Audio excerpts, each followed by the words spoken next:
Tout le monde l'ignora, à l'exception d'un homme avec un bébé, qui s'arrêta et dit quelque chose qui allait tout changer. « Je n'en peux plus, Julien », sanglotait Claire, assise sur le trottoir avec ses quelques affaires fourrées dans un sac en plastique fragile. Tout le monde passait devant elle sans la voir, comme si elle était invisible, comme si elle n'existait pas, juste un fantôme se fondant dans la foule, quelqu'un à éviter, à oublier. L'homme, vêtu d'une chemise bleue et tenant un bébé dans ses bras, s'arrêta devant elle, tendant doucement la main pour lui offrir une bouteille d'eau froide. « Il fait très chaud aujourd'hui », dit-il d'une voix si gentille qu'elle faisait presque mal à entendre. « Je m'appelle Julien, et elle Émilie », continua-t-il en désignant d'un signe de tête le bébé dont les petits bras s'accrochaient à sa poitrine. « Et toi, comment t'appelles-tu » Claire leva les yeux, surprise, ses yeux clignant de confusion et d'incrédulité, cela faisait des heures que personne ne l'avait vraiment regardée, et encore moins parlé comme ça. « Claire », répondit-elle d'une voix à peine murmurée, « merci, tu n'étais pas obligée. »« Nous méritons tous d'être vus, » dit-il simplement, tandis qu'Émilie, avec une pureté que seul un enfant pouvait posséder, tendait ses petites mains vers Claire, son sourire innocent comme la lumière du soleil perçant un ciel orageux. Mais tout avait commencé 3 jours plus tôt, lorsque Claire a reçu l'appel qui a brisé le fragile équilibre de sa vie. « Claire, j'ai besoin de vous voir dans mon bureau immédiatement », avait dit Renaud, sa supérieure chez Garnier et Associés, le cabinet d'architecture auquel elle avait donné son cœur. Le ton de sa voix était froid, tranchant, ne laissant aucune place à l'espoir. Claire marchait dans le couloir, chaque pas plus lourd que le précédent, le ventre serré, la peur s'accumulant dans sa poitrine. Elle saluait des collègues qui croisaient à peine son regard, un signe qu'elle connaissait trop bien. « S'il vous plaît, asseyez-vous », proposa Renaud en désignant la chaise en face de son bureau. « Qu'est-ce que c'est » demanda Claire, même si une partie d'elle le savait déjà. « Ce n'est pas facile à dire », commença-t-il d'une voix sans chaleur. « L'entreprise traverse une grave crise financière, plusieurs clients ont annulé leurs projets, et nous devons procéder à des coupes claires. » Elle avait l'impression que le sol sous ses pieds se fissurait en grand. « Tu m'envoies au loin », murmura-t-elle, engourdie. « Je suis désolé. Vous êtes un architecte brillant, surtout dans les projets sociaux, mais, vous êtes le dernier arrivé. Je suis ici depuis 2 ans, dit-elle en élevant la voix. Allons droit au but, j'ai travaillé sur tous les projets importants, le complexe résidentiel de Colonia Roma, c'est moi qui l'ai conçu. Je sais, admit-il en soupirant, mais la décision est définitive. Vous recevrez un mois de salaire en guise d'indemnisation. Claire quitta le bureau dans un état second, chaque respiration était aiguë et sèche, sa vision se brouillait tandis qu'elle rangeait ses affaires tandis que ses collègues la regardaient avec une pitié gênée. Elle a étudié l'architecture à l'université de Lyon, spécialisée dans le logement social, animée par le rêve de changer le quotidien des familles en difficulté. Maintenant, tout ce qu'elle avait construit s'effondrait. Ce soir-là, elle retourna dans son modeste appartement de Colonia Doctor, un petit espace, certes, mais qu'elle avait décoré avec amour et soin, un véritable refuge, son sanctuaire. Mais alors qu'elle montait les escaliers, une note collée sur sa porte a attiré son attention. « Mademoiselle Ruiz, vous avez 72 heures pour régulariser votre loyer. Passé ce délai, nous procéderons à l'expulsion. » 3 mois de retard. Ses jambes ont lâché et elle s'est effondrée au sol. Tout son salaire avait servi à payer les dettes de l'entreprise de sa mère l'année dernière, et maintenant, au chômage, elle n'avait aucun moyen de payer. Cette nuit-là, le sommeil l'abandonna. Elle a passé des heures à faire des calculs frénétiques, à téléphoner désespérément à des amis, à chercher des solutions qui n'existaient tout simplement pas. Sans emploi, aucune banque ne lui accorderait de crédit et ses économies avaient disparu depuis longtemps. Le lendemain matin, elle est entrée dans d'autres cabinets d'architectes, son portfolio en main, le cœur serré, mais ils lui ont tous dit la même chose, « Nous avons besoin de temps pour examiner votre demande. » Le temps qu'elle n'avait pas. Le 3e jour, le moment de l'expulsion est arrivé. 2 hommes, flanqués du propriétaire de l'immeuble, ont monté les escaliers menant à son appartement. « Je suis désolé, mademoiselle, ce sont les ordres, » dit l'un d'eux, sans cruauté mais sans compassion non plus. Claire a mis l'essentiel dans un sac en plastique, son diplôme, quelques précieuses photos, des vêtements de rechange. Tout le reste est resté derrière. Marcher dans les rues de Lyon, portant toute sa vie dans un sac en plastique, fut l'expérience la plus humiliante de son existence. Les gens la regardaient, puis détournaient rapidement le regard. Certains la jugeaient, d'autres étaient visiblement mal à l'aise, mais personne ne s'arrêtait.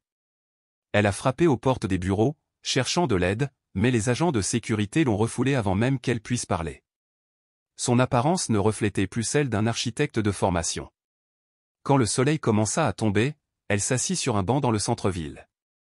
La chaleur était impitoyable et elle n'avait pas mangé de la journée. Les larmes coulaient sur son visage, silencieuse, imparable.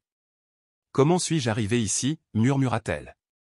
Il y a une semaine, elle avait un travail, une maison, un avenir. Maintenant elle n'avait plus rien. Elle a vu des centaines de personnes passer et des cadres en costumes impeccables, des étudiants insouciants, des familles entières tous se déplaçant avec un but, avec un endroit où retourner. Elle n'avait que son sac et nulle part où aller. La soif lui serrait la gorge. La chaleur semblait vouloir l'engloutir tout entière, et pas même une pièce de monnaie ne résonnait dans sa poche. Elle se sentait étourdie, sa vision vacillait. Et puis elle a vu l'homme en chemise bleue. Il marchait vers elle, bébé dans ses bras. Elle pensait qu'il réussirait comme tous les autres, mais ce ne fut pas le cas. Il s'est arrêté. « Il fait très chaud aujourd'hui », dit-il encore, sa voix pleine d'une douce inquiétude.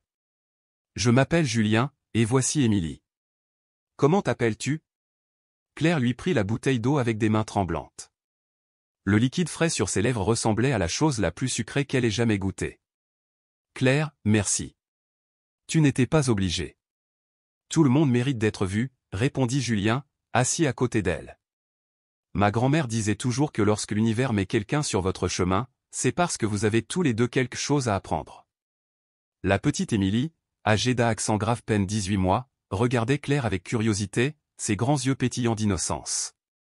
Elle tendit ses bras doux et potelés vers elle, souriant avec une joie non filtrée.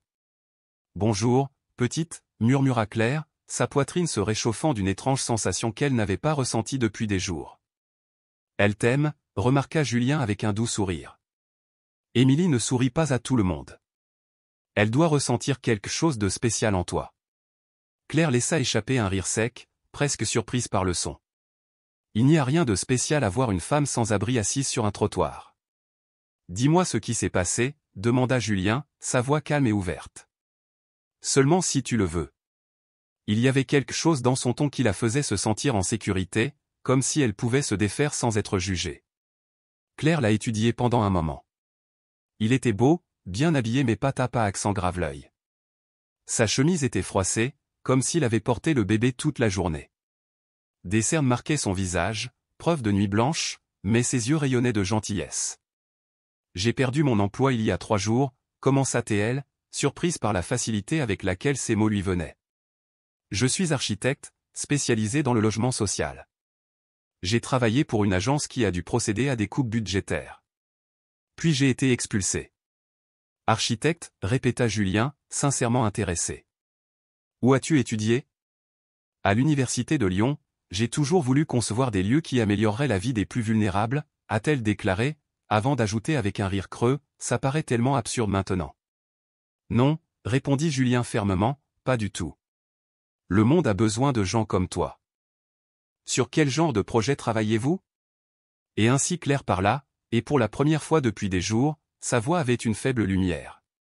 Elle lui a parlé du complexe résidentiel qu'elle avait conçu, de la façon dont elle avait travaillé pour optimiser les petits espaces, de la façon dont elle avait étudié les besoins concrets des familles en difficulté. Je voulais que les maisons soient plus que 4 murs et un toit, a-t-elle expliqué. Je voulais que ce soit de vraies maisons, des lieux où les familles pourraient grandir, rire et se sentir en sécurité. Émilie se tortillait un peu dans les bras de son père, et Julien l'ajustait avec l'aisance d'un homme qui avait fait cela d'innombrables fois auparavant. « Et votre femme » demanda doucement Claire, remarquant l'absence d'alliance, mais la présence évidente d'un père aimant. L'expression de Julien s'assombrit. « Camille est morte quand Émilie est née » dit-il doucement. « Il y a eu des complications lors de l'accouchement. Depuis, nous ne sommes plus que tous les deux. »« Je suis vraiment désolé » murmura Claire, la tristesse dans sa voix l'enveloppant comme un doux voile de chagrin partagé. C'était très difficile au début d'élever un bébé seul quand on n'a absolument aucune idée de comment le faire, mais Émilie m'a appris tellement plus sur l'amour inconditionnel que je n'aurais jamais cru possible. Tu peux voir que tu l'aimes tellement. Elle est tout mon monde, confirma Julien en déposant un tendre baiser sur le front de sa fille. Et tu as de la famille. Ma mère est morte l'année dernière d'un cancer, répondit Claire d'une voix plus douce, et les frais de traitement m'ont laissé criblé de dettes. Mon père nous a abandonnés quand j'avais 12 ans, alors on a toujours été juste toutes les deux. Julien hocha lentement la tête, sentant la force dans sa voix. Alors tu sais ce que c'est que d'être fort pour quelqu'un d'autre, dit-il doucement. Claire hocha la tête en baissant la tête. Ils ont parlé pendant presque 1 heure. Julien parlait vaguement de son travail dans le bâtiment, mais sa stabilité financière transparaissait clairement dans sa façon de s'habiller, son attitude décontractée et l'assurance qui l'entourait. Pourtant, il ne se vantait jamais et ne faisait jamais sentir Claire inférieure à lui. « Tu sais quoi » dit Julien en se levant, juste au moment où Émilie commençait à s'endormir dans ses bras. « Je crois aux secondes chances. Je crois que tout arrive pour une raison. » Il fouilla dans son portefeuille et en sortit une simple carte. Elle ne portait qu'un nom, Julien Ruiz, et un numéro de téléphone. « Si tu as besoin de quoi que ce soit, appelle-moi. Ce n'est pas la fin de ton histoire, Claire. Juste un chapitre difficile. » « Pourquoi m'aides-tu » demanda-t-elle en prenant la carte avec hésitation. « Tu ne me connais même pas. »« Parce que quelqu'un m'a aidé quand j'en avais le plus besoin » répondit Julien en la regardant dans les yeux avec une résolution tranquille. « Et parce que je crois qu'il y a une raison pour laquelle nous nous sommes rencontrés aujourd'hui. » Après son départ, Claire resta là un long moment, à regarder la carte. Il y avait quelque chose chez cet homme qui la rassurait, quelque chose dans son regard, dans la douceur de ses paroles, qui lui faisait croire qu'il le pensait vraiment, que tout irait bien. Cette nuit-là, Claire trouva une place dans un refuge pour femmes. Installée dans son lit étroit, elle alluma son téléphone pour chercher un emploi en ligne. Mais au lieu de cela, les gros titres lui ont sauté aux yeux. Ruizana Associado annonce un nouveau projet de logements sociaux qui bénéficiera à des milliers de familles. Son cœur a raté un battement. La photo accompagnant l'article l'a fait halter. C'était Julien, debout au milieu d'une interview, parlant aux caméras, mais pas comme un simple ouvrier du bâtiment. Non, il était présenté comme l'épique de l'entreprise de construction la plus puissante du pays. « Ce n'est pas possible » murmura-t-elle en poursuivant sa lecture, le cœur battant. Julien Ruiz, 32 ans, héritier de l'empire de la construction fondé par son père, a annoncé un investissement de 500 millions d'euros dans un nouveau projet de logement pour les familles à faible revenu. Claire est restée éveillée toute la nuit, fixant la carte dans ses mains. Pourquoi un millionnaire s'était-il arrêté pour l'aider dans la rue? Était-ce de la pitié? Ou y avait-il autre chose derrière cette rencontre apparemment fortuite? Des questions tourbillonnaient dans son esprit sans réponse. Pourtant, pour la première fois depuis des jours, une petite étincelle d'espoir s'est allumée en elle. Pendant 4 jours, Claire a regardé la carte de Julien sans oser l'appeler. Un mélange confus de gratitude, de confusion et de fierté blessée la maintenait paralysée. Comment pourrait-elle tendre la main à un homme comme lui maintenant? Que penserait-il d'elle, maintenant qu'elle savait qui il était vraiment? Le 5e jour, avec ses fonds presque épuisés et incapable de payer une autre nuit au refuge, le désespoir a finalement brisé sa fierté. Les mains tremblantes, elle composa le numéro. Le téléphone sonna 2 fois avant qu'une voix ne réponde, calme, familière, indéniablement celle de Julien. « Je suis content que tu aies appelé » dit-il chaleureusement. « J'ai vu les nouvelles » murmura-t-elle, « je sais qui tu es vraiment. » Un court silence suivit. « Et ça change quelque chose » demanda Julien d'un ton posé, presque amusé. « Cela devrait » admit Claire, « je suis une étrangère sans abri, et vous êtes. » « Je suis un père célibataire qui a besoin d'aide » a-t-il simplement interrompu. « Tu cherches toujours du travail ?» Oui, dit Claire avec hésitation. « Je ne pense pas avoir besoin d'un assistant, continua Julien, mais j'y ai besoin de quelqu'un de confiance pour s'occuper d'Émilie. Je serai en déplacement professionnel ces prochaines semaines et je n'aime pas la laisser avec des inconnus. Seriez-vous intéressé ? » « Tu es sérieux » demanda-t-elle, l'incrédulité perçant sa voix. « Absolument. Et ce n'est pas de la charité, Claire. J'ai besoin de quelqu'un d'instruit, de quelqu'un qui parle bien, de quelqu'un de responsable. Émilie t'a tout de suite aimé, et ça n'arrive pas souvent. » Claire sentit les larmes lui piquer les yeux, une vague de soulagement la submerger. « Quand puis-je commencer » demanda-t-elle doucement. « Tu peux venir aujourd'hui. Je t'enverrai l'adresse. » 2 heures plus tard, Claire se tenait devant un impressionnant manoir perché à flanc de colline. Les jardins immaculés, l'architecture moderne et épurée, tout cela l'intimidait. Julien lui-même ouvrit la porte, Émilie se blottit dans ses bras. La petite fille poussa un cri de joie et tendit les bras vers Claire. « Elle connaît déjà mon nom » demanda Claire, étonnée. « Elle parle de toi toute la semaine » répondit Julien avec un sourire. Il la fit visiter la maison magnifique, mais étrangement froide. Les pièces étaient vastes et élégantes, mais elles semblaient peu habitées. Les photos de famille étaient rares, quelques-unes de Julien avec Émilie, et plusieurs portraits d'une belle femme qui ne pouvait être que Camille. « Voici ta chambre », dit-il en ouvrant la porte d'un espace cosy attenant à celle d'Émilie. « Il y a une salle de bain privée et tout le nécessaire. »« Je vais vivre ici », demanda Claire, encore sous le choc. « C'est plus pratique. Émilie se lève tôt, parfois même la nuit. Et ça t'évite les trajets, explique Julien. Il a pris le temps de décrire la routine d'Émilie, ses plats préférés, son horaire de sieste, ses jouets adorés. L'enfant était vif et affectueux, mais Claire sentait qu'il lui manquait quelque chose, elle aspirait à la présence d'une mère. Son père fait ce qu'il peut, murmura Claire en brossant les douces boucles d'Émilie, mais elle a besoin de quelqu'un de maternel. La première semaine s'est déroulée dans un calme et paisible ajustement. Julien partait tôt chaque matin et revenait tard chaque soir, s'excusant toujours de ses longues absences. Le monde de la construction ne s'arrête jamais, disait-il, surtout avec le nouveau projet en cours. Pendant les siestes d'Émilie, Claire explorait la vaste maison. Elle découvrit une grande bibliothèque, une cuisine ultramoderne à peine rénovée et plusieurs pièces figées dans le temps depuis le décès de Camille. Le vendredi de cette première semaine, alors qu'elle jouait dans le jardin avec Émilie, Claire trouva une pile de plans d'architecture laissés sur une table. Sa curiosité professionnelle a pris le dessus sur sa retenue. Les plans détaillaient un projet de logement social. Le projet dont elle avait entendu parler dans les journaux. Elle les étudia attentivement et son cœur commença à battre la chamade. Il y avait des erreurs flagrantes, une mauvaise ventilation, une répartition inefficace de l'espace, un manque total d'espace adapté aux familles. Il ne s'agissait pas seulement de problèmes techniques, ils pouvaient profondément affecter la vie des personnes que le projet était censé aider. Pendant des jours, Claire a hésité à dire quelque chose ou non. Elle ne voulait pas paraître intrusive. Mais les conséquences étaient trop importantes pour être ignorées. Lorsque Julien revint d'un voyage d'affaires le lundi suivant, Claire savait ce qu'elle devait faire. « Julien, j'ai besoin de te parler », dit-elle pendant le dîner, après qu'Émilie se soit endormie. « Tout va bien ?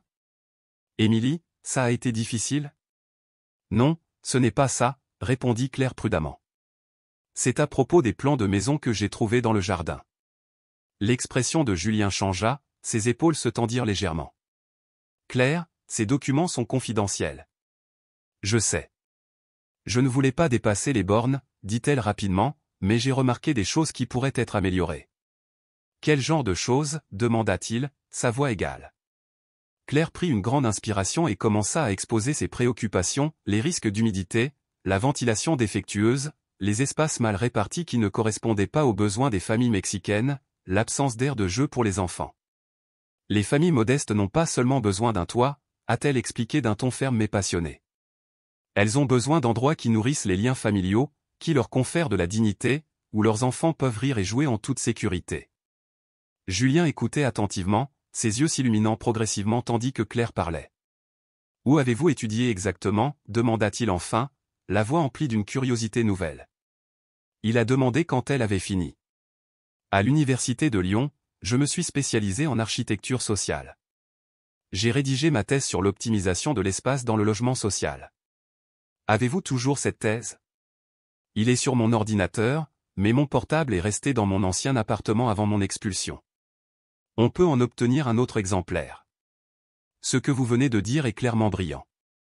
C'est exactement ce dont ce projet a besoin. Ce soir-là, Julien lui fait une proposition qui va tout changer. Seriez-vous intéressé à devenir consultant pour le projet, en plus de vous occuper d'Émilie, bien sûr. Tu es sérieuse, répondit Claire, le cœur battant à tout rompre. Absolument. Nous avons besoin de quelqu'un qui comprenne vraiment les besoins des familles qui vivront là-bas, quelqu'un qui pense aux gens, pas seulement aux chiffres.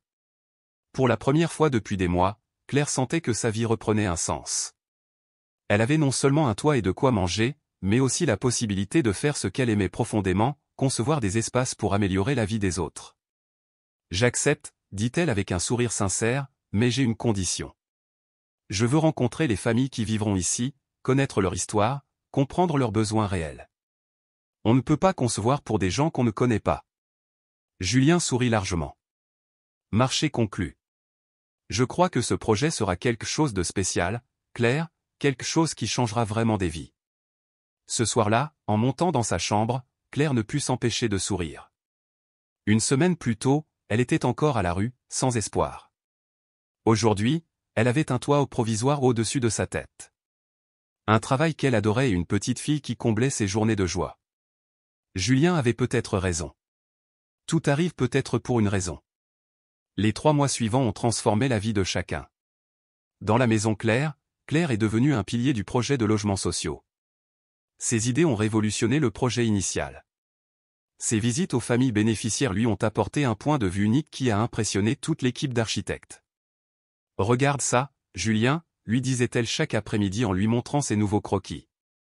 Si on déplace la cuisine ici et qu'on ouvre l'espace vers le salon, les mères pourront cuisiner tout en regardant leurs enfants faire leurs devoirs. Julien observait les yeux brillants de Claire lorsqu'elle parlait de son travail. Il était évident qu'elle avait trouvé sa véritable vocation. La maison a également complètement changé. Les espaces autrefois froids et vides sont devenus plus lumineux. Life a réorganisé les meubles pour créer une atmosphère plus chaleureuse, a placé des plantes aux fenêtres et a rempli l'endroit du rire constant d'Émilie. « Et quel regard ignoble !» criait la petite fille chaque après-midi, courant vers elle quand elle revenait du bureau les bras ouverts. « Alors, ma princesse, comment s'est passée ta journée ?» demanda Claire en la portant et en la couvrant de baisers. Julien commençait à rentrer plus tôt, impatient de partager les événements de la journée. Les dîners devenaient des moments précieux, où tous les 3 parlaient comme une vraie famille. « Papa, Fiamma a appris à faire des tours très hauts », racontait Émilie avec son langage bébé lors d'un de ses repas. « Vraiment ? Et ils ne sont pas tombés ?» demanda Julien en jouant le jeu. « Non, parce que Fia est très intelligente. » Claire ressentait une étrange chaleur dans sa poitrine à chaque fois qu'Émilie l'intégrait si naturellement dans son monde. La petite fille avait commencé à l'appeler quand elle faisait des cauchemars.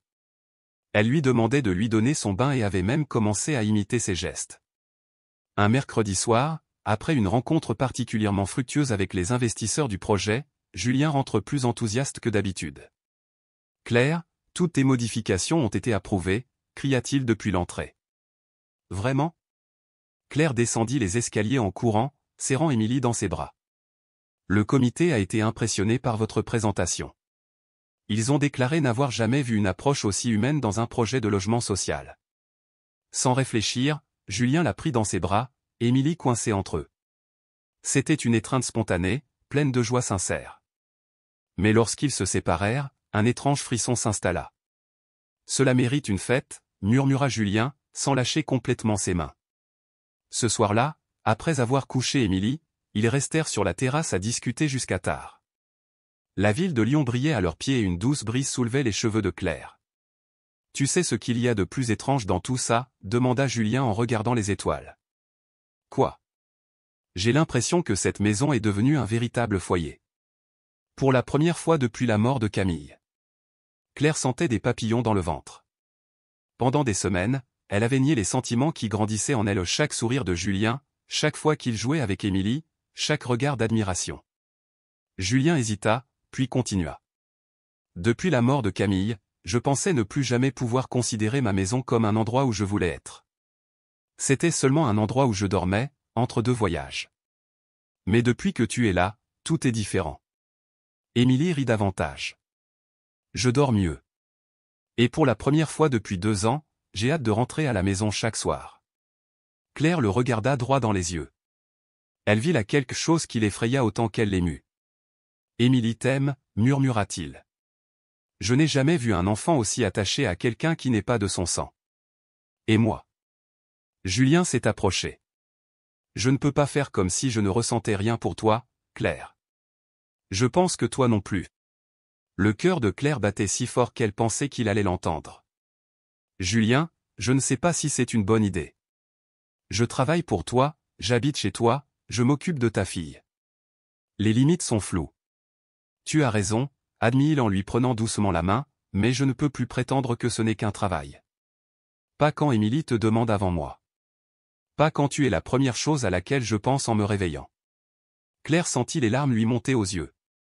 C'était tout ce qu'elle espérait entendre, mais aussi ce qu'elle redoutait le plus. Et si ça ne marche pas? Si on gâche tout? Émilie ne mérite pas une autre perte. Alors, on sera prudent, répondit Julien en approchant son visage du sien. On y va doucement. Mais je ne peux plus nier ce que je ressens. Ils étaient sur le point de s'embrasser lorsqu'ils entendirent le bruit d'une clé dans la porte d'entrée. « Julien, tu es là » cria une voix féminine en bas. Julien s'éloigna brusquement. Claire semblait paniquée. « C'est elle » murmura-t-elle. « La sœur de Camille. Elle a une clé et elle vient quand elle veut. » Emma Sainte-Marie monta sur la terrasse comme si elle était la propriétaire des lieux. C'était une femme élégante d'une quarantaine d'années, parfaitement coiffée, vêtue d'un tailleur valant plus que le salaire mensuel de Claire. « Julien, mon chéri, j'avais besoin de te voir. » Elle s'est arrêtée quand elle a vu Claire. « Qui est cette femme » demanda-t-elle avec une hostilité évidente. « Emma, c'est Claire. Je t'ai parlé d'elle. Elle s'occupe d'Émilie et travaille sur le projet architectural. » « La nounou habite ici maintenant » répondit Emma avec mépris, détaillant Claire de la tête aux pieds. « C'est plus pratique avec l'emploi du temps d'Émilie. »« Julien, on peut parler en privé ?»« C'est important. » Claire se sentait totalement gênée. « Je vais voir si Émilie va bien » murmura-t-elle en se glissant dans la maison. Depuis la chambre de la petite fille, elle entendit des voix s'élever sur la terrasse, sans distinguer les mots. Emma semblait bouleversée, et Julien tenta de la calmer. Une demi-heure plus tard, Emma quitta la maison en claquant la porte, réveillant Émilie. Julien monta dans la chambre où Claire était en train de calmer l'enfant. « Tout va bien » demanda Claire doucement. « Emma est inquiète » répondit Julien en évitant son regard.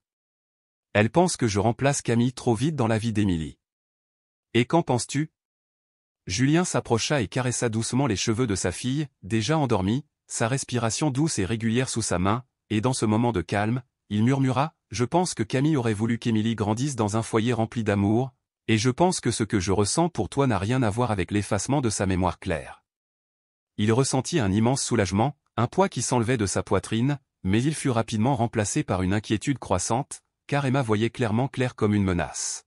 « Elle vient souvent » admit Claire, hésitante, la voix basse. « Elle a demandé, plus que je ne voudrais l'admettre » reconnut Julien, ses yeux s'assombrissant un instant, « mais ne vous inquiétez pas pour elle, ce qui compte, c'est ce que ressent cette famille ce soir. » Claire est restée éveillée, jusqu'au petit matin, hantée par les mots de Julien, et pour la première fois de sa vie, elle a réalisé qu'elle avait trouvé non seulement un travail qu'elle aimait vraiment, mais une famille qui la faisait se sentir entière, complète, enracinée dans quelque chose de réel. Pourtant l'expression, l'ombre qui avait momentanément traversé les yeux de Julien lorsqu'il avait parlé d'Emma, la troublait plus qu'elle ne pouvait l'expliquer, quelque chose d'instinctif lui murmurait que la sœur de Camille ne se contenterait pas d'une simple conversation. Le lendemain matin, Emma revint, l'expression ferme, les mouvements vifs, serrant un épais dossier rempli de documents juridiques, et elle arriva tôt, avant que Julien ne parte au travail. Sans attendre, elle posa lourdement le dossier sur la table de la salle à manger et dit d'une voix aiguë et autoritaire, « Julien, nous devons parler maintenant, et elle devrait entendre cela aussi. » Claire était dans la cuisine en train de préparer le petit déjeuner pour Émilie lorsqu'elle entendit son nom, et elle se retourna pour trouver Julien lui faisant signe de s'approcher, le visage crispé d'inquiétude.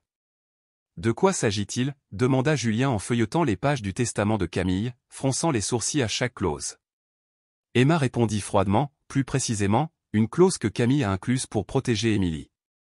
Claire sentit son estomac se nouer, le monde se rétrécissant en une seule question, « Avez-vous une preuve que j'ai fait du mal à l'enfant de quelque façon que ce soit ?» Au contraire, répondit Claire d'une voix tremblante mais ferme, « Émilie s'est épanouie avec moi, elle est plus heureuse, plus ouverte, nous avons un dossier solide à défendre. » Robert, leur avocat, a offert un sourire tendu mais a pointé du doigt autre chose dans les documents. « Il y a quelque chose qui me dérange ici » dit-il en se levant et en commençant à arpenter la pièce. « D'après mon expérience, lorsque quelqu'un inclut des clauses aussi spécifiques dans un testament, surtout peu de temps avant de mourir, il y a souvent d'autres documents, des lettres, des explications, voire des modifications ultérieures. »« Que veux-tu dire » demanda Claire. « Je veux dire, j'aimerais consulter l'intégralité du dossier testamentaire de Camille, » répondit Robert, « savez-vous qui était son avocat ?» Claire secoua la tête mais se souvint alors des papiers qu'elle avait vus une fois dans le bureau de Julien. « Je peux essayer de le découvrir » proposa-t-elle rapidement. « Fais-le » dit Robert, « en attendant, je vais en savoir plus sur Emma Sainte-Marie, car si elle veut utiliser ce testament comme une arme, j'ai besoin de savoir exactement à qui nous avons affaire. » Cet après-midi-là, Claire a pris son courage à deux mains et a envoyé un message à Julien, expliquant brièvement qu'elle avait consulté un avocat et avait besoin d'informations sur le testament de Camille. Julien a répondu presque immédiatement, « Retrouve-moi au café habituel dans 1 heure. » Quand Claire arriva au petit café près du parc, elle trouva Julien déjà là, attendant à une table dans un coin, l'air complètement épuisé, avec des cernes sous les yeux et plusieurs jours de barbe sur le menton. Il était clair que les 2 derniers mois avaient été tout aussi durs pour lui. « Comment va Émilie » demanda Claire, la voix légèrement tremblante. « Je ne vais pas bien » admit Julien, la douleur scintillant dans ses yeux. « Elle pleure pour toi tous les jours, elle ne mange pas bien, elle ne dort pas non plus. »« Elle m'a dit que ça passerait » murmura Claire, « mais tu ne la crois pas, n'est-ce pas ?»« Je pense qu'elle a perdu sa figure maternelle 2 fois dans sa courte vie, » dit Julien d'un ton lourd, « d'abord sa mère biologique, et maintenant toi. » Ils restèrent assis en silence pendant un moment, le poids de leur séparation pesant sur leur cœur comme un étau. « À propos du testament, » continua Julien, « j'ai examiné tous les papiers de Camille, l'avocat qui s'est occupé de tout s'appelle Maître Morel, voici ses coordonnées. » Il lui tendit une carte de visite, mais s'arrêta, hésitant. « Il y a autre chose, » ajouta-t-il doucement, « j'ai trouvé une boîte avec les documents personnels de Camille, des choses que je n'avais jamais regardées de près auparavant, des lettres, des photos, des écrits, et une enveloppe scellée avec des instructions. » Le souffle de Claire se bloqua dans sa gorge. « Que disaient les instructions » demanda-t-elle d'une voix à peine murmurée. Julien la regarda, son expression conflictuelle. Il était écrit, « Ne l'ouvre que si je trouve quelqu'un de spécial. » Le cœur de Claire s'est arrêté. « Tu l'as ouvert » demanda-t-elle. « Je n'ai pas osé » dit Julien en baissant les yeux, « une partie de moi sent que ce serait trahir sa mémoire, mais une autre partie de moi pense que Camille voulait peut-être que je sache quelque chose sur cette situation précise. » « Tu devrais l'ouvrir » dit doucement Claire en tendant la main par-dessus la table et en lui prenant la main, « Veux-tu que je vienne avec toi ?»« Je ne pense pas pouvoir y arriver seul » a-t-il avoué. 1 heure plus tard, ils étaient de retour dans le bureau de Julien, l'enveloppe scellée posée entre eux sur le bureau, et sur le devant, en élégante écriture cursive, on pouvait lire, pour Julien, « Quand tu retrouves l'amour ». Les mains tremblantes, Julien ouvrit l'enveloppe, déplia la lettre et commença à lire à haute voix. « Mon amour » commença-t-il, la voix déjà brisée, « si tu lis ceci, cela signifie que tu as trouvé quelqu'un de spécial, et je suis profondément, vraiment heureux. » Claire sentit des larmes couler silencieusement sur ses joues tandis que Julien continuait. « Je sais que je vais mourir, Julien, les médecins ne m'ont pas tout dit, mais une femme sait ces choses-là, mon seul chagrin est de te laisser seul avec notre belle Émilie. » Julien s'arrêta, essayant de respirer, puis continua, sa voix plus stable maintenant. « J'ai fait des recherches sur une architecte exceptionnelle, Claire Ruiz. J'ai entendu parler d'elle dans le milieu professionnel, son travail dans le logement social, sa sincérité à aider les autres. J'ai l'étrange certitude qu'elle jouera un rôle important dans votre vie et dans celle de notre fille. » Claire haleta doucement, stupéfaite que Camille ait connu son nom. « Ne laisse pas ma sœur Emma, avec toute sa douleur et sa peur du changement, interférer avec ton bonheur. Émilie a besoin d'un père joyeux et d'une figure maternelle aimante. Je ne peux plus être cette personne, mais j'ai confiance que l'univers mettra la bonne femme sur ton chemin. » Julien s'arrêta de lire, fixant Claire avec émerveillement. « Ce n'est pas une coïncidence, » murmura-t-il. « Continuez à lire, » exhorta Claire, à peine capable de parler. « Claire, » dit Julien, « si cette personne est Claire Ruiz, donne-lui aussi cette lettre où elle doit savoir que ce n'est pas une coïncidence, c'est le destin.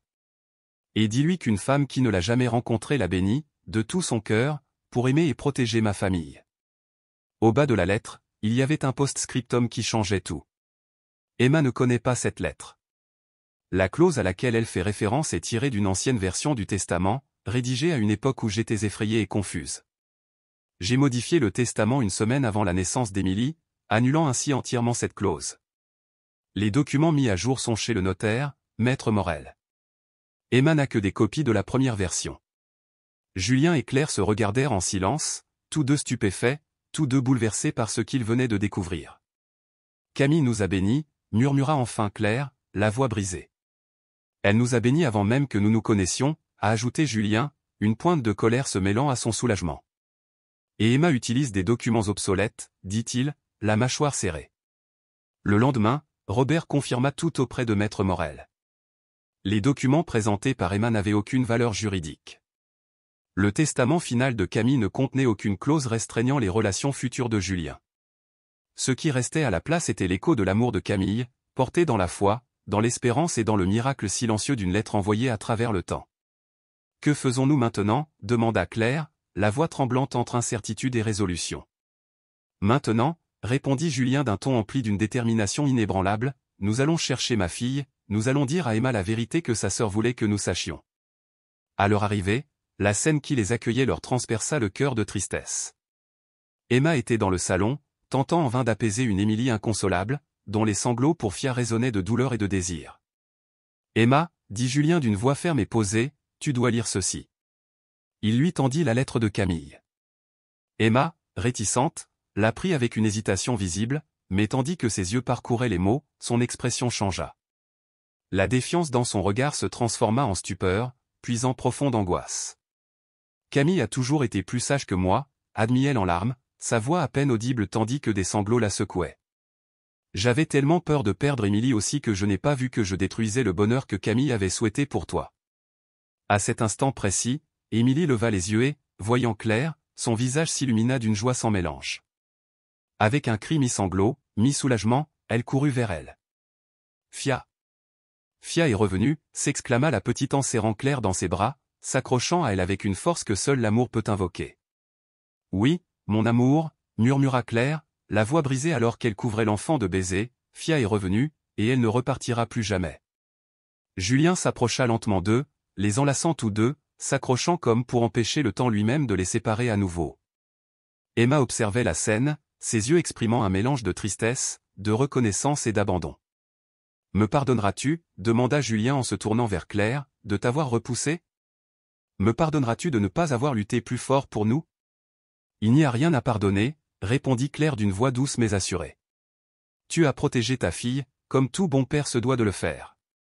Mais maintenant, nous savons que nous pouvons être ensemble et honorer la mémoire de Camille. Emma s'avança lentement, visiblement émue, la voix tremblante. Claire, je dois te demander pardon. Mon chagrin m'a aveuglé.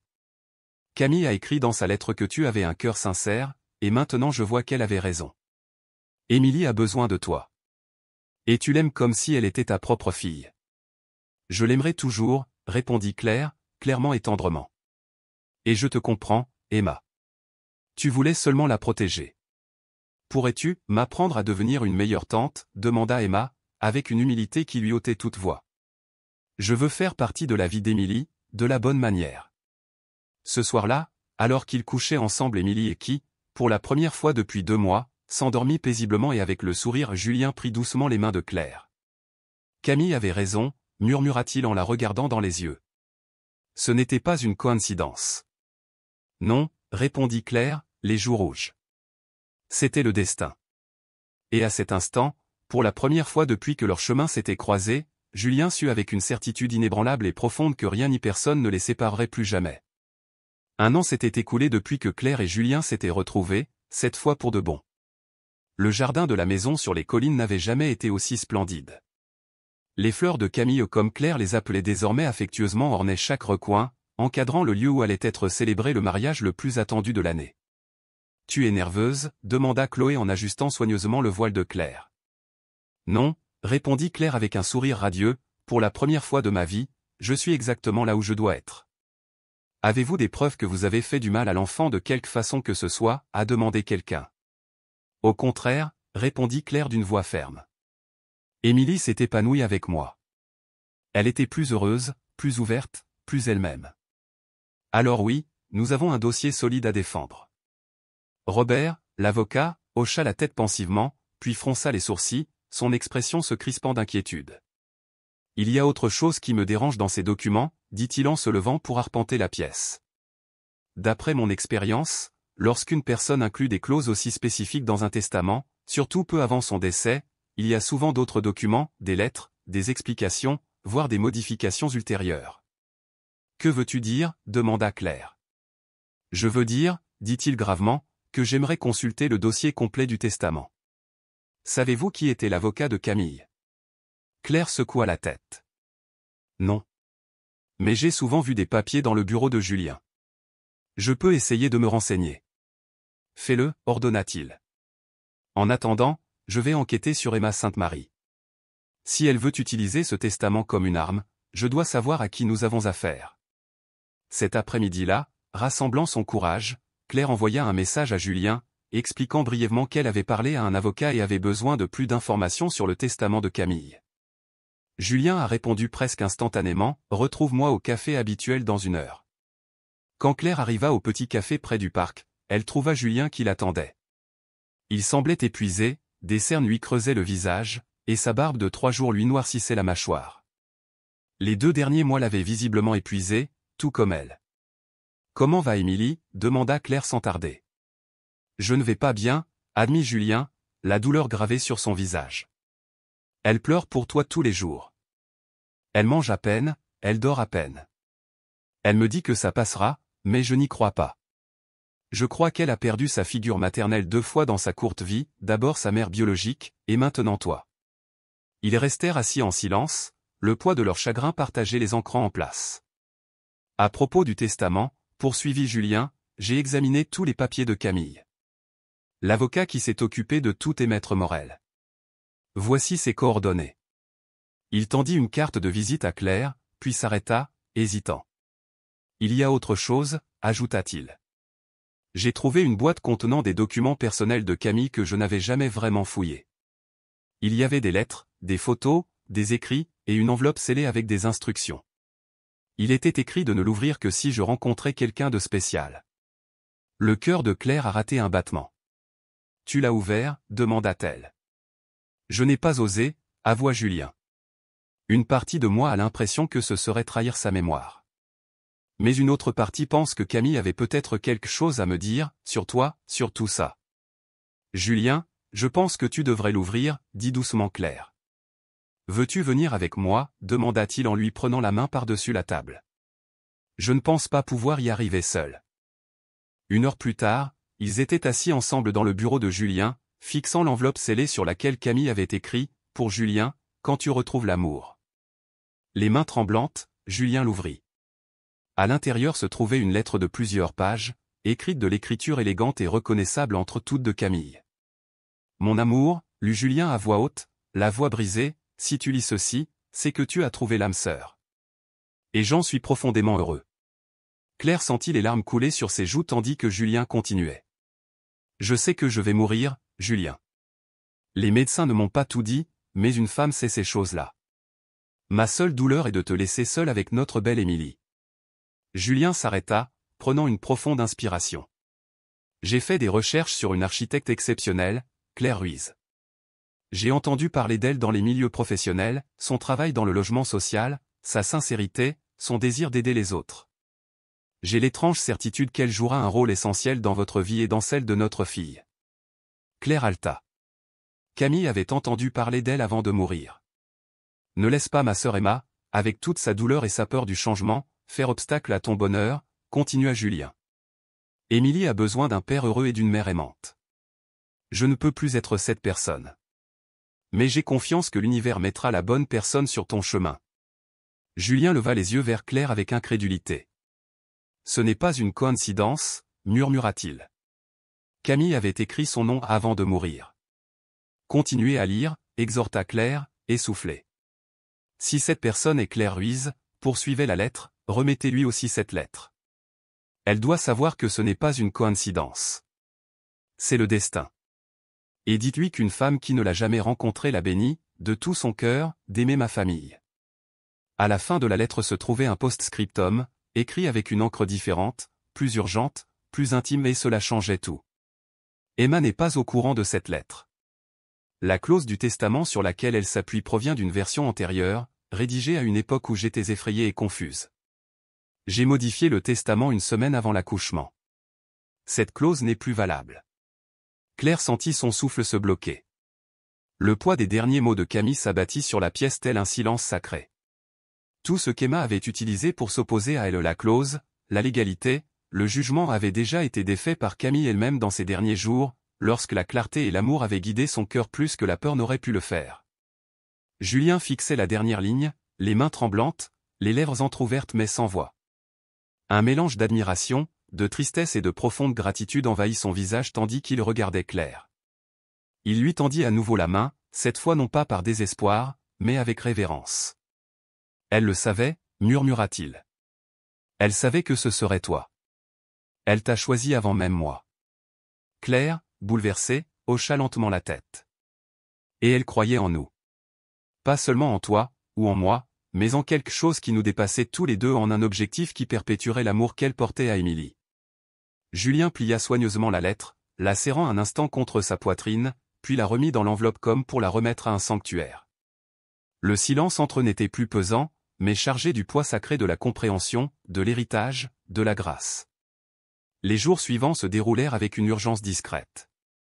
Julien et Claire rencontrèrent Maître Morel, qui confirma sans hésiter que Camille avait bien déposé un Nouveau Testament une semaine avant la naissance d'Émilie.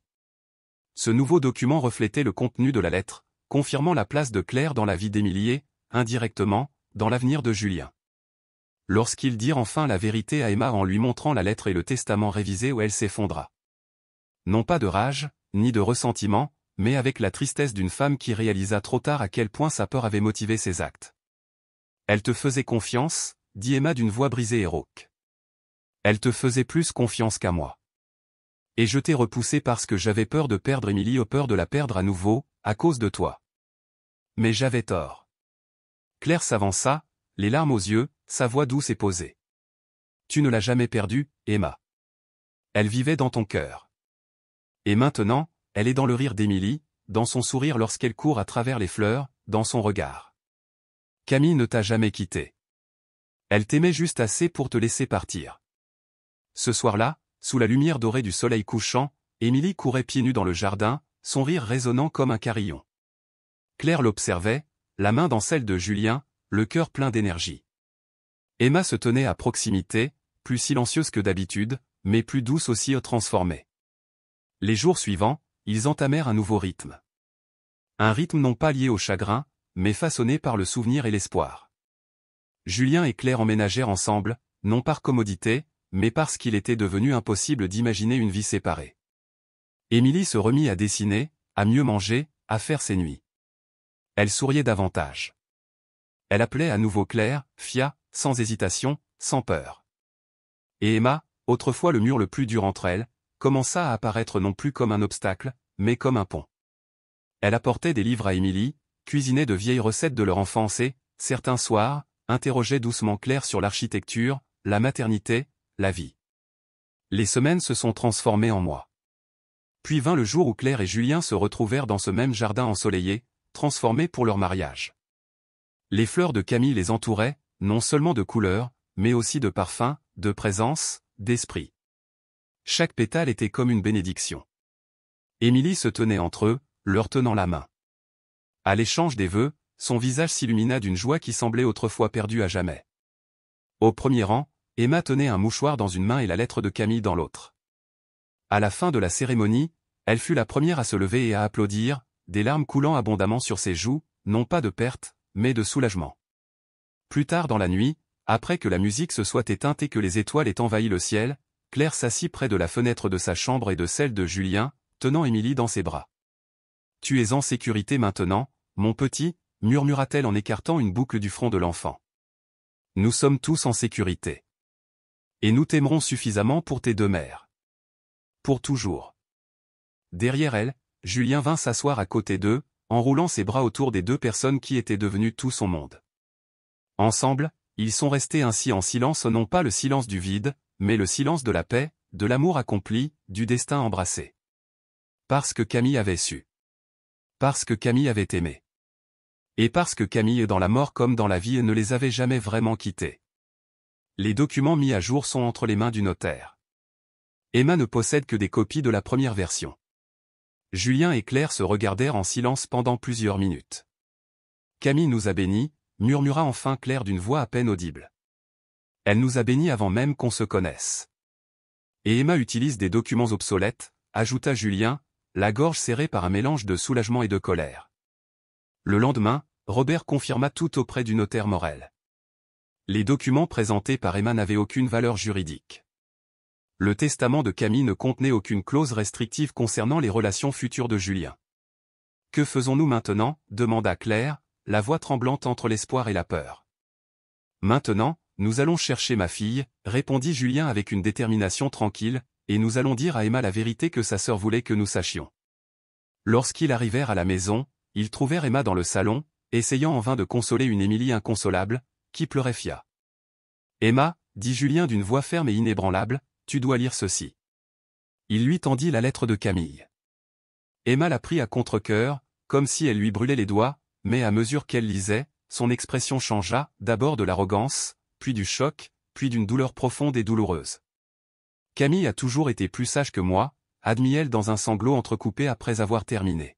« J'avais tellement peur de perdre Émilie aussi que je n'ai pas vu que je détruisais le bonheur que Camille désirait pour toi. » Émilie, voyant clair, poussa un cri de joie et courut vers elle. « Fia! Fia est de retour !» s'écria la petite fille en s'accrochant à elle comme si elle ne la lâcherait plus jamais. « Oui, mon amour, » murmura Claire en la couvrant de baisers.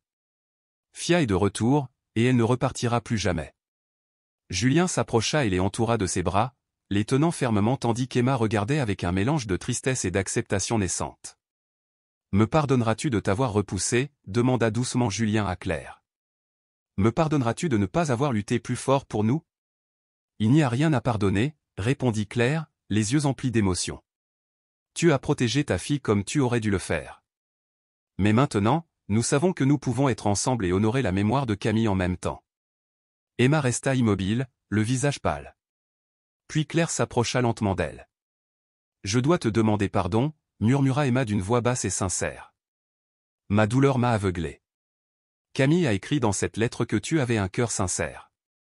Et maintenant, je vois qu'elle avait raison. Émilie a besoin de toi, et tu l'aimes comme si elle était ta propre fille. »« Je l'aimerai toujours, » répondit Claire doucement. « Et je te comprends, Emma. Tu voulais seulement la protéger. »« Pourrais-tu m'apprendre à devenir une meilleure tante ?» demanda Emma, la voix tremblante d'humilité. « Je veux faire partie de la vie d'Émilie, de la bonne manière. » Cette nuit-là, alors que Julien couchait Émilie, la petite fille s'endormit paisiblement pour la première fois depuis 2 mois, blottie entre les 2 personnes qu'il aimait le plus au monde. Julien prit les mains de Claire dans les siennes et murmura, « Camille avait raison. Ce n'était pas une coïncidence. »« Non, » répondit Claire, rougissant de chaleur. « C'était le destin. » Et pour la première fois depuis leur rencontre, ils étaient tous les deux sûrs que rien ni personne ne pourrait plus jamais les séparer. 1 an s'était écoulé depuis que Claire et Julien s'étaient retrouvés pour toujours, et le jardin de la maison sur les collines n'avait jamais été aussi splendide. Les fleurs de Camille, comme il les appelait désormais, ornaient chaque recoin de l'espace où allait être célébré le mariage le plus attendu de l'année. « Tu es nerveuse ?» demanda Chloé en ajustant délicatement le voile de Claire. « Non » répondit Claire avec un sourire éclatant et radieux. « Pour la première fois de ma vie, je suis exactement là où je dois être. » Sa robe était simple mais élégante, parfaite pour une cérémonie dans le jardin. Claire avait insisté pour qu'elle ne soit pas trop voyante. Camille aurait voulu quelque chose de simple, plein d'amour, avait-elle dit au moment de choisir. En bas, Julien ajustait son costume tandis qu'Emma aidait Émilie à enfiler sa petite robe blanche. La petite fille de presque 3 ans avait insisté pour être demoiselle d'honneur et porter les alliances dans un petit panier de fleurs. « Êtes-vous sûre de savoir quoi faire, princesse ?» demanda Julien en s'accroupissant à sa hauteur. « Oui. Je marche lentement, je donne les alliances à monsieur, et ensuite, toi et Fia, vous vous embrassez, » répondit Émilie sérieusement, comme si elle avait répété l'histoire des centaines de fois. Puis elle se tourna vers Emma, devenue une tante tendre et une présence aimante. « Après Fia, tu seras ma maman pour toujours » s'écria Émilie en frappant des mains de joie. Julien sentit les larmes lui monter aux yeux. Depuis plusieurs mois, Émilie appelait naturellement Claire « maman ». La première fois qu'elle l'avait fait, Claire avait pleuré de bonheur pendant des heures. La cérémonie a débuté à 17h, sous la lumière dorée du soleil d'octobre, projetant de chaudes lueurs sur le jardin. Les invités étaient peu nombreux, mais chacun était important, des collègues du projet de logements sociaux, des amis proches et les premières familles à bénéficier du nouveau complexe résidentiel nommé Résidence Camille Claire. Lorsque les portes du jardin s'ouvrirent, Émilie apparut, marchant lentement le long du chemin improvisé entre les chaises, concentrée sur son importante mission. Les invités sourirent tendrement à la petite fille en robe blanche et au visage sérieux. Derrière elle, Claire apparut, marchant vers l'autel, Chloé à ses côtés. Quand Julien la vit, son cœur déborda d'amour. Elle était la femme qui était entrée dans sa vie au moment où il en avait le plus besoin, qui avait transformé sa maison en un foyer, qui avait aimé sa fille comme la sienne. Chers amis et familles, a commencé l'officier d'état civil, nous sommes ici pour célébrer l'union de Julien et Claire, deux personnes qui ont trouvé dans l'amour la force de construire une belle famille. Emma s'est levée pour lire un poème que Camille avait écrit il y a des années pour des occasions spéciales. Ma sœur disait toujours que le véritable amour est irremplaçable, qu'il se multiplie, déclara Emma d'une voix claire et posée. Aujourd'hui, je comprends qu'elle avait raison. L'amour de Camille pour Julien et Émilie se multiplie grâce à l'amour de Claire pour eux. Quand vint le moment d'échanger les vœux, Julien prit la parole le premier. Claire, le jour où je t'ai rencontré sur ce trottoir, j'ai juste pensé à t'offrir une bouteille d'eau. Je ne savais pas que tu me redonnais la vie. Je te promets de t'aimer, de te respecter et d'être ta compagne dans tous les rêves que nous bâtirons ensemble.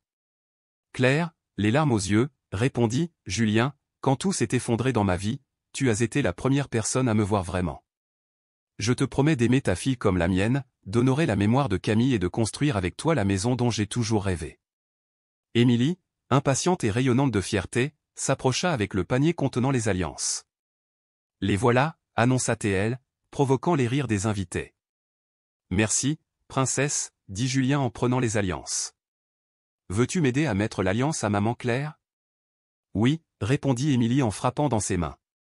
Lorsque l'officiant les déclara mari et femme, le baiser fut joyeusement interrompu par Émilie, qui se jeta dans leurs bras.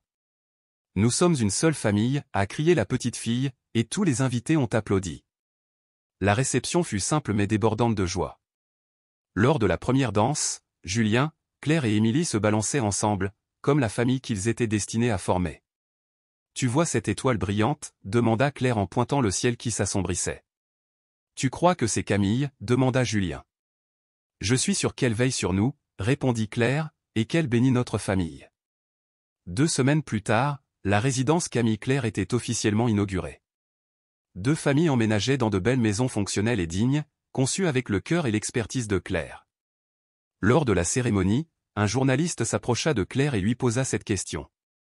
Quel a été, selon vous, le moment qui a véritablement changé votre vie?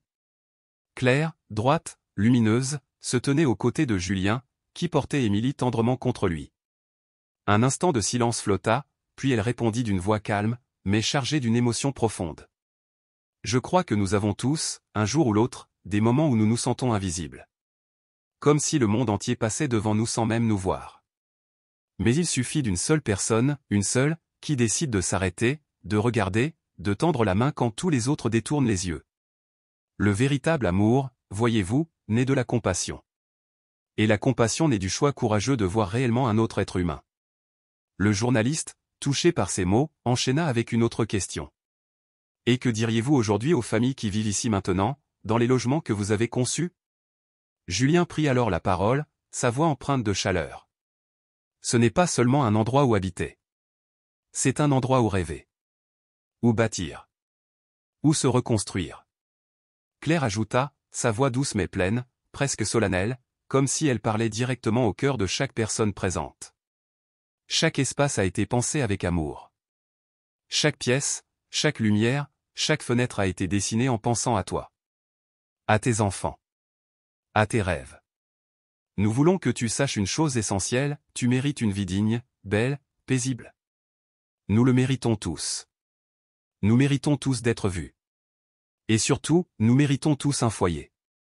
Ce soir-là, alors que Claire bordait tendrement Émilie dans sa nouvelle chambre, une pièce baignée de couleurs, décorée avec les dessins que la petite avait faits de leur famille, l'enfant se tourna vers elle avec innocence. Maman, est-ce que Camille peut voir notre nouvelle maison? Claire lui caressa doucement les cheveux, un sourire tendre aux lèvres, et répondit. Bien sûr que oui, ma chérie. Elle veille sur nous. Elle nous regarde avec amour. Et je suis certaine qu'elle est très heureuse de nous voir aussi unis, toi et moi. Émilie fronça les sourcils, intriguée. Comment tu le sais?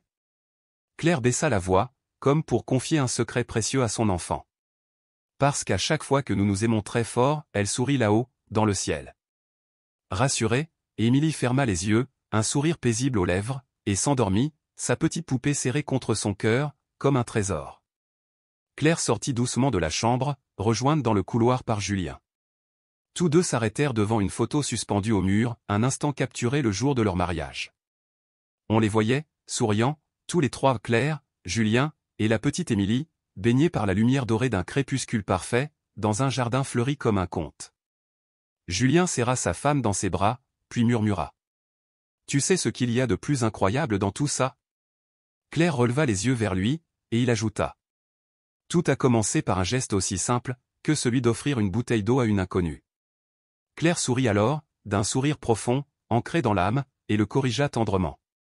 Ce n'était pas une inconnue. C'était la femme qui était destinée à faire partie de ta famille. Julien posa ses lèvres sur les siennes dans un baiser silencieux, pendant qu'une brise légère venait faire danser les rideaux à la fenêtre, comme un souffle de paix venu de l'au-delà. « Je t'aime, Claire Ruiz. Et moi, je t'aime, mon mari. » Dehors, dans le jardin qui avait vu naître tant de souvenirs précieux, les fleurs de Camille se balançaient doucement au rythme du vent, comme si elles dansaient de joie pour la famille qu'elle avait contribué à créer, avec son amour, son absence, et sa lumière invisible. Et là-haut, quelque part dans l'immensité de l'univers, une femme souriait. Elle souriait, parce qu'elle savait que le véritable amour trouve toujours son chemin. Surtout lorsqu'il naît dans un cœur qui ose s'arrêter, regarder, embrasser l'autre, là où tout le monde détourne les yeux. L'histoire de Claire et Julien était devenue une légende dans leur communauté, un murmure d'espérance transmis de bouche en bouche, un rappel que les miracles les plus magnifiques commencent souvent, par les gestes les plus simples de la bonté humaine.